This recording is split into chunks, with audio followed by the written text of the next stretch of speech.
బట్టతలతో బాధపడుతున్నారా? ఆధునితనమైన పద్ధతిలో హెయిర్ ట్రాన్స్ప్లాంటేషన్ చేయబడును. Face clinic Hyderabad. నమస్తే, welcome to Suman TV news. నేను మీ సాయి. ఏపీ రాజకీయాలు రసవత్తరంగా మారాయి. రోజు రోజుకు ఒక పరిణామంతో ఆ టాపిక్ అయితే మారుతున్నాయి. తాజాగా కూటమి ప్రచారాన్ని దూసుకువెళ్తున్నటువంటి సందర్భంలో జనసేన అధినేత పవన్ కళ్యాణ్ పిఠాపురంలో బరిలోకి దిగుతున్నటువంటి సందర్భంలో తాజాగా ఒక వార్త అయితే సెన్సేషన్గా మారింది. పవన్ కళ్యాణ్తో పాటుగా పవన్ కళ్యాణ్కి మద్దతుగా రామ్ చరణ్ తేజ్ కూడా బరిలోకి దిగబోతున్నారా, ప్రచారం చేయబోతున్నారా, బాబాయికి అండగా నిలవబోతున్నారా అనేటువంటి ఒక వార్త అయితే చక్కర్లు కొడుతుంది. దీనికి సంబంధించి నిజాలు ఏంటి, నిజంగానే రామ్ చరణ్ ఈ యొక్క ఎన్నికలలో బాబాయికి అండగా నిలబడతారా? దీనికి సంబంధించి మనం మాట్లాడదాం. మనతో పాటు Suman TV news chief editor Keshav గారు ఉన్నారు. సార్ నమస్తే.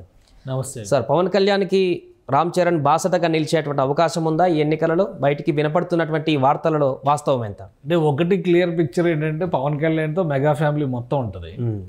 సో పవన్ కళ్యాణ్కి రామ్ చరణ్కి ఉన్నటువంటి ప్రత్యేకమైనటువంటి అనుబంధం. పవన్ కళ్యాణ్ ముఖ్యంగా మెగా ఫ్యామిలీలో కొంతమంది ఇప్పుడు హీరోలుగా అయిన వాళ్ళు, అలానే యువతరం ఈ నెక్స్ట్ జనరేషన్ టీమ్ మెంబర్స్ అందరిలో కూడా పవన్ కళ్యాణ్ అంటే ఒక ఆరాధనాపూర్వకమైనటువంటి భక్తి ఉంటుంది.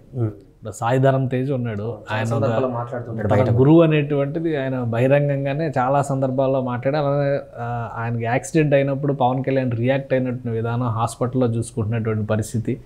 సో ఇవన్నీ చూసినాకే ఏమనిపించింది, బయట వాళ్ళకి కూడా అంటే వాళ్ళ మధ్య ఉన్నటువంటి ఎమోషనల్ అటాచ్మెంట్ని ఎవరో కాదనలేదు. కాబట్టి ఎలక్షన్స్ టైంలో ఖచ్చితంగా వీళ్ళందరూ రంగంలో దిగుతారు, అది నో డౌట్. అందులో చిరంజీవి గారు బహిరంగంగా మాట్లాడతారా లేదా ఎలాంటి డెసిషన్ తీసుకుంటారు అనేది ఒక ఆసక్తికరం. అది చిరంజీవి గారు కూడా గతంలో ఒక మాట చెప్పారు, అవసరమైన సందర్భంలో నేను నా తమ్ముడు వెంట నడుస్తానని మాట చెప్పారు. ఎందుకంటే అతను ప్రయత్నం చేస్తున్నాడు, నన్ను నమ్మిన సిద్ధాంతం కోసం ప్రయత్నం చేయడం అనేది ఈ రోజుల్లో ఒక బలమైనటువంటి పరిణామంగా మనం చూడాల్సి ఉంటుంది. సో పవన్ కళ్యాణ్ ఆ ప్రయత్నం చేస్తున్నారు కాబట్టి, రాజకీయాల్లో ఉన్నటువంటి వ్యవహార శైలి, తీరుతెన్నులు తనకు సరిపడలేదు కాబట్టి రాజకీయాలకు దూరంగా జరిగారు. అంతేగాని రాజకీయాలను పూర్తిగా వదిలేసినట్టు కాదు అనేటువంటి మాట చిరంజీవి గారు చాలా సందర్భాల్లో చెప్పారు. ఆయనే కాదు, అల్లు అర్జున్తో సహా మెగా ఫ్యామిలీలో అందరూ కూడా పవన్ కళ్యాణ్కి అండగా కూటమిలో ఇప్పుడు నడుస్తున్నటువంటి కూటమి రాజకీయ నేపథ్యంలో అండగా నిలిచేటువంటి అవకాశం చాలా స్పష్టంగా కనిపిస్తుంది. అంటే బ్యాక్ ఎండ్ లో రామ్ చరణ్ చేయబోయే యాక్టివిటీ ఏంటి అంటే, రామ్ చరణ్ గతంలో కూడా పవన్ కళ్యాణ్ 2019 ఎలక్షన్స్ సమయంలో కూడా ఆయన క్యాన్వాసింగ్కి సంబంధించి, ప్రచారానికి సంబంధించినటువంటి వ్యూహాలు కానీ, ప్రచారానికి సంబంధించినటువంటి పరికర సంపత్తిని సమకూర్చడంలో కానీ చాలా కీలకమైనటువంటి పాత్ర రామ్ చరణ్ పోషించాడు. సో ఈసారి పవన్ కళ్యాణ్ గెలవడం అనేది మెగా ఫ్యామిలీకి కూడా చాలా ప్రతిష్టాత్మకమైంది. ఎందుకంటే అవతల పక్షం అంతా కూడా కుట్రలో ఇవి అనేటువంటి మాటలు ప్రచారం మనం చూస్తూనే ఉన్నాం. ఒక వ్యూహాత్మకంగా పవన్ కళ్యాణ్ దెబ్బకొట్టాలి అనేటువంటి ప్రయత్నాలు జరుగుతున్నాయి, ఇవన్నీ వస్తూనే ఉన్నాయి. ఈ కొంతమంది మాట్లాడుతున్నటువంటి మాటలు వింటే ఆశ్చర్యం కలుగుతుంది. 100 కోట్లు ఖర్చు పెట్టేస్తున్నారు పవన్ కళ్యాణ్ ఓడించడం కోసం. సో ఇన్ని శక్తులు ఒకటవుతున్నప్పుడు పవన్ కళ్యాణ్ చేస్తున్నటువంటి పోరాటంలో ఇంట్లో వ్యక్తులు ఎందుకు అండగా నిలవరు? సో అది మేజర్ మార్పుగా మనం ఇందులో చూడాల్సి ఉంటుంది. ఆ క్రమంలోనే రామ్ చరణ్ ప్రచారానికి వెళ్తారా లేదా అనేది అప్పుడే డిసైడ్ కాకపోవచ్చు, కొంత సమయం తీసుకోవచ్చు. ఎందుకంటే క్యాన్వాసింగ్కి పవన్ కళ్యాణ్ రెడీ అవుతున్నారు.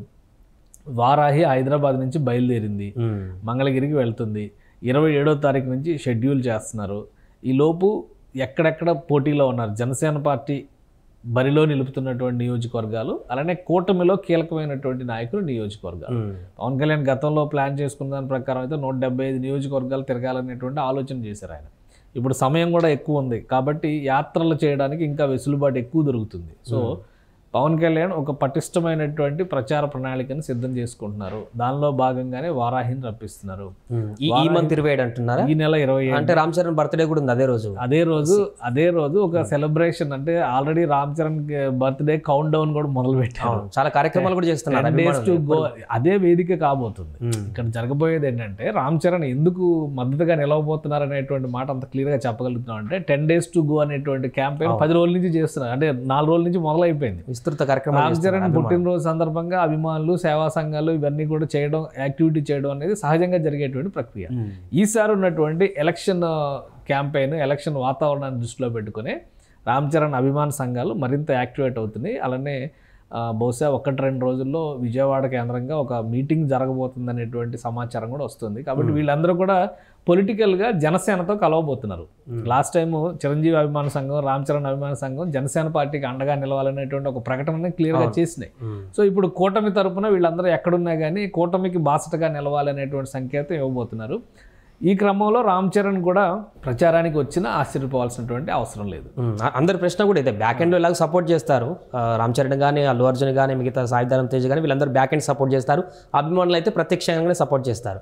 కానీ ఈసారి మీరు చెప్పిన దాని ప్రకారం అయితే ప్రత్యక్షంగా సభలలో పాల్గొంటారా, ప్రచారం నిర్వహిస్తారా, ఇనిషియేట్ తీసుకుంటారా? రాజకీయ సభలకి అంటే గతంలో చేశారు. ప్రజారాజ్యం పార్టీకి అందరూ ఒక పెద్ద ట్రైన్ వేసుకుని వైజాగ్ దాకా, అనకాపల్లి దాకా వెళ్ళారు. అప్పుడు రామ్ చరణ్ వెళ్ళారు, అల్లు అర్జున్ వెళ్ళారు, మొత్తం శిరీష్ వెళ్ళారు, అందరూ ఆ ఫ్యామిలీ అంతా కూడా, వరుణ్ వెళ్ళారు, వీళ్ళందరూ కూడా వెళ్ళినటువంటి పరిస్థితి మనం అప్పుడు చూసాం. ఇప్పుడు పవన్ కళ్యాణ్ చేస్తున్నటువంటి కూటమి రాజకీయం నేపథ్యంలో వస్తున్నటువంటి అంశాలన్నీ కలిసి వచ్చేటువంటి అంశాలు, అవతల శక్తులన్నీ ఏకమవుతున్నప్పుడు యువతల శక్తులు కూడా ఏకమవుతాయి. సో ఎన్నికల ప్రచారంలోకి నేరుగా వెళ్ళి మాట్లాడతారా లేదా ఒక వీడియో రిలీజ్ చేసినా సరిపోదు. అప్పటి పరిస్థితులు, అప్పటి టెక్నాలజీ వేరు, ఇప్పుడు ఉన్నటువంటి టెక్నాలజీ వేరు కదా. సో ఆయన ప్రత్యక్షంగా వెళ్ళాల్సిన అవసరం ఉంటుందా అంటే ఇప్పుడు ఒక హీరోగా ఒక పీక్ స్టేజ్లో ఉన్నారు. సో అలాంటి సమయంలో రాజకీయపరమైనటువంటి అంశాల్లో అంటే రాజకీయపరమైన అంశాలు అంటే ఎన్నికలకు మద్దతుగా ప్రకటించడం అనేది పెద్ద నేరం ఏం కాదు. అది రాజకీయం చేస్తే నేరం. సినిమా ఇండస్ట్రీలో ఒక పెద్ద హీరోగా ఉన్నప్పుడు తన అభిప్రాయం తను చెప్పాడు. తమిళనాడులో అయితే అందరూ ప్రకటిస్తూ ఉంటారు, అందరూ వచ్చారు కదా, ఆల్రెడీ రాజకీయ పార్టీనే పెట్టాడు కదా విజయ్. ఈసారి ఎలక్షన్స్ లో, లోక్సభ ఎలక్షన్స్ లో బరిలో దిగకపోయినా కానీ అసెంబ్లీ ఎలక్షన్స్ ప్లాన్ చేస్తున్నారు 2027 కానీ అనౌన్స్మెంట్ చేశారు కదా. సో అదే ఈక్వేషన్స్ లో కనుక మనం చూస్తే ఆంధ్రప్రదేశ్ లో మొదటిసారిగా సినిమా పరిశ్రమ నుంచి కూడా మాట్లాడాల్సిన పరిస్థితి వస్తుంది. ఎందుకంటే ఇప్పటివరకు పోసాని కృష్ణమురళి వీళ్ళు మాత్రమే మాట్లాడారు. వైసీపీ కనుక తెలుగుదేశం పార్టీకి, జనసేనకి కానీ వీళ్ళకి అనుకూలంగా ఎవరు మాట్లాడారు? పవన్ కళ్యాణ్ ఒంటరి పోరాటం, సినిమా టికెట్ల దగ్గర నుంచి ప్రతి సందర్భంలో అక్కడ తీసుకున్నటువంటి నిర్ణయాలు, ఫైబర్ నెట్లో సినిమాలు వేసేటువంటి వ్యవహారం వరకు కూడా సినిమా పరిశ్రమకు నష్టం కాకూడదనే అంశం పైన సినిమా పరిశ్రమ నోరెత్తలా, పవన్ కళ్యాణ్ మాత్రమే నోరెత్తారు. 1-2 సందర్భాల్లో సినిమా టికెట్లకు సంబంధించినటువంటి విషయాల్లో చిరంజీవి గారు ఒక డిప్లొమాటిక్గా వెళ్ళి ఆయన కలిసి రిక్వెస్ట్ చేసినటువంటి పరిస్థితులను కూడా మనం చూసాం. కాబట్టి ఇండస్ట్రీ ఇప్పుడు వాయిస్ విప్పొచ్చు. పవన్ కళ్యాణ్కి వెంటగా వెళ్ళేటువంటి క్రమంలో కీలకమైనటువంటి హీరోలుగా ఉన్నవారు ఒక్కొక్కరుగా కనుక మద్దతు ప్రకటిస్తే ఇండస్ట్రీ కూడా ఇటువైపు చెప్పేవాళ్ళు ఇటువైపు చెప్పొచ్చు, అటువైపు చెప్పేవాళ్ళు అటువైపు చెప్పొచ్చు. ఆల్రెడీ ఆలీ లాంటి వాళ్ళు ప్రభుత్వ పదవులు తీసుకుని పోసాని కృష్ణమురళి లాంటి వాళ్ళు అక్కడ ప్రచారం చేస్తున్న పరిస్థితి ఉంది కదా. ఇప్పుడు కూటమి వైపు నుంచి అటువంటి వాళ్ళు ఎవరు లేరు కదా.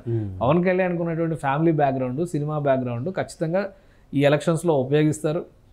రామ్ చరణ్ పుట్టినరోజు వేదికగానే ఒక ప్రకటన చేసేటువంటి అవకాశం కూడా ఉండొచ్చు క్యాన్వాసింగ్కి వెళ్ళేటువంటి క్రమంలో. ఎందుకంటే ఇంకా నెల రోజుల పైగా సమయం ఉంది.